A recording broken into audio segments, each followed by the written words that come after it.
All right. As I promised, I am going to do my DMC comic book review. Actually, I didn't do much research on the comic book other than read the comic book. Sometimes I like to know. Well, I mean, I didn't have to because I already know the writer. You know what I'm saying? DMC, in the place to be. Daryl Mack comic. You know, Daryl makes comics. DMC, that's what it stands for. And, you know, we know him as a rapper. He's DMC, in the place to be. He went to where? St. John's University, no doubt. I approached it like that. I didn't research any of the other people that were a part of it. If he drew it, and again, I'm really, I just took it and I was like, it's DMC, that's all I need to know, and I took the comic book, So if he drew it, props, the illustrations was good. It's better than Suri, the Marvel comic book that they have out. So the illustrations are good. There's no shorts there. Now, are they amazing? That's subject to opinion. So I'm not gonna go and give it 100% on the tomato reading, but I'm just gonna say, I like the illustrations. In terms of the story was a traditional comic book story. I don't know how a traditional superhero comic book story. It's not an origin story. It's a slice in the life, a discovery story.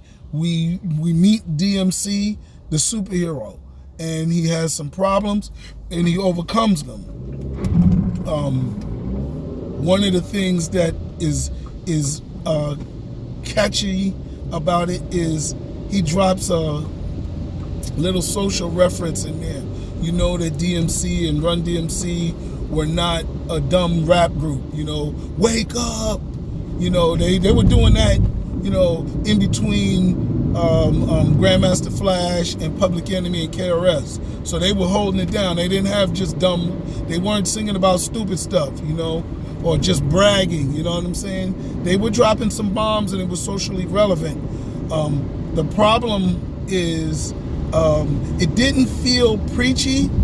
It just felt very New York and out of reference, which is a good, thing when you're writing in a city, writing a story that takes place in a city. You really want to reference stuff that people in that city know. But the problem is you also want people to be able to connect and understand the references that are not from the city. And I never really caught on to that before this book. This book is a good example of that because it talks about some references. One is Bernard Getz, and I think that it speaks to a time in New York where people knew that, and maybe a very small window where people around the country knew it. But we're in the social media era now. So, if a Cleveland bus driver punched somebody, the whole world is going to know about it. But back in those days, you could be all over the news in New York, and people in Miami or Atlanta may not fully know about it yet. So it's a different thing. And I think that was one of the areas that I observed in the story. Now, what do I think about the comic book? I'm all the way into this review, and I haven't really given my number. I'll say, let's go 1 from 10 because I want to scale it. I'm going to say it's a 6 or a 7 for me, right? Now, in comparison to Public Enemy, Method Man, will.i.am, who's the other one? Ghostface. I'm still reading Ghostface. I can't really give you rank it in there. Who else? I know.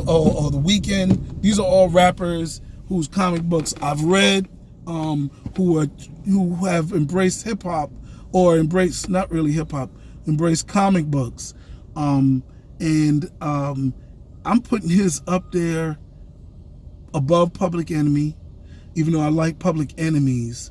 Public Enemies seem like concert merchandising or a Chuck D lecture merchandise. But The Weeknd's is probably the best so far. DMC is coming in under that. The Ghostface Killer's comic book seems like something that a story that Ghostface and the Wu-Tang brothers tell to each other. It's just grimy and gangster. I don't know, the hip-hop element in it has not shown itself yet, but it just seems like a gangster story that they tell to each other. The Method Man comic book was very much like Public Enemies, you know. It felt just, let's do something with Method, you know. Didn't really seem too characteristic of Method.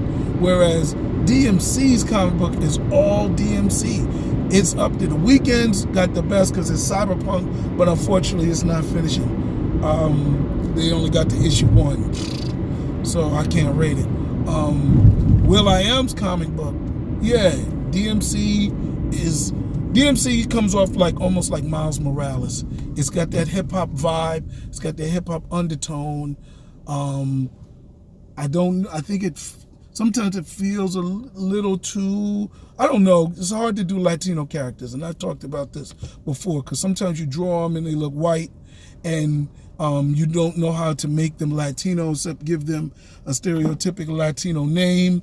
Sometimes you can tell in their slang and the way they speak, but sometimes you correct that in your editing, so you edit out all of that dialect. So it's really hard to tell. So I don't know if DMC's story is white girls or Latino girls. White girls, I ain't familiar that much with the Queens and the Bronx area to know how cool white girls are in the community. I just felt a little bit that it was appealing to the mainstream, and I don't have a problem with that because it didn't really take away from the story. But black comics in the independent market don't have that, you know, their characters are black. They center around black characters. And although DMC is black, the other surrounding and supporting characters aren't. They're multicultural, but there are a lot of, I'm not sure how many of them are white or Latino, so I can't really speak on it that much, so I don't know. will.i.am's characters, or his story, is a straight hip-hop story, in a sense, hip-hop and alien invasion and zombies. It's got a whole lot of things going on. Urban, it speaks to urban issues. Man, will.i.am's comic book is definitely there. What I like about the two comic books I will rate the highest, let me just say, is The Weeknd's, if he ever finishes it, and DMC's. I'm going to give DMC second props of the hip hop comics, because I just feel that he it's fun, you know, and it doesn't try to be so much. It's almost like, I wonder if he was influenced by Spider-Man. It's like almost the stereotypic Superman comic book. I'm a damsel in distress, and you know, they're watching him from afar. I almost think that DMC could get a cartoon. You know what I'm saying? As much as you see him fighting with no laces in his Adidas, right? It's fun. His costume works. He got that big name ring with the reverse DMC on it. So when he hits you, right, you get DMC on your face. That's comedy. And it's cool. In this world, we think of comic books, we hold them to a realism, right?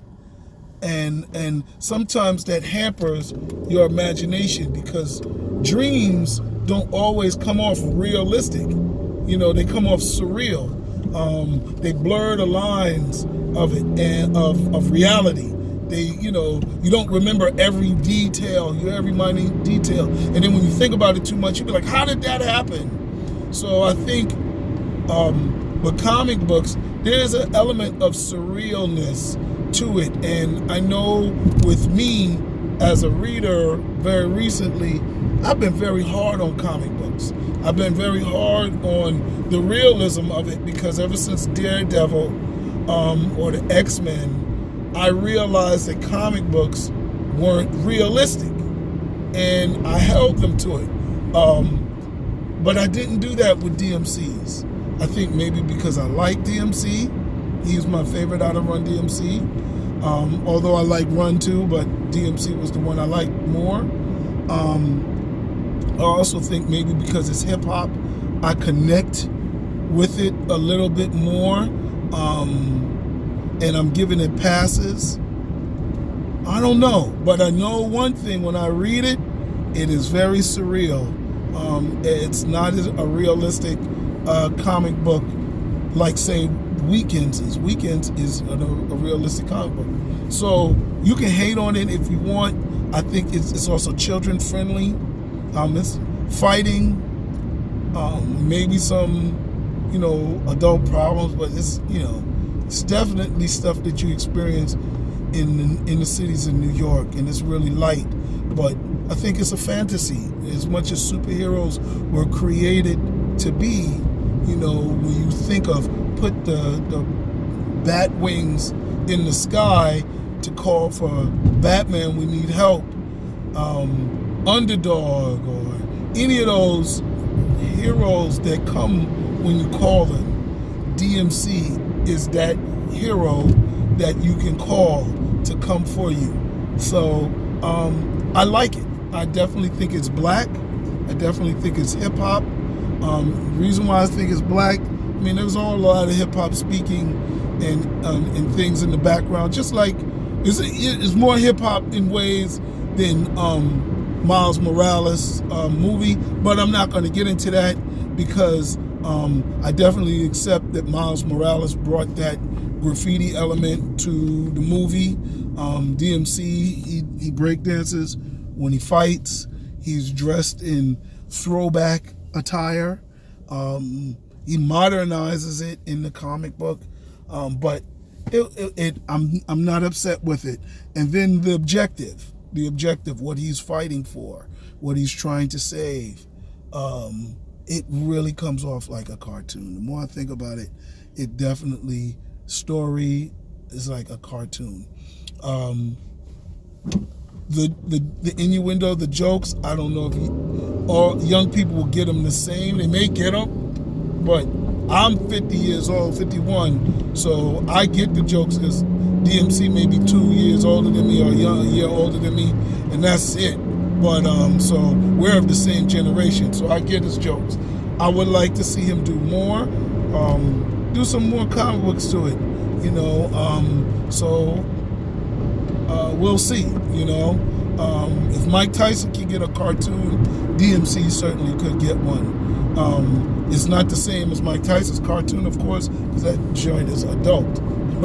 But in terms of Saturday afternoon, this is not corny, and there's so much corny stuff on kids' cartoons. This would not be one of them. So anyway, let me just offer that out there to the universe and see what we can get. But yeah, no doubt, DMC is no joke. It's a fun comic book, so get it. Check it out. DMC did not slack.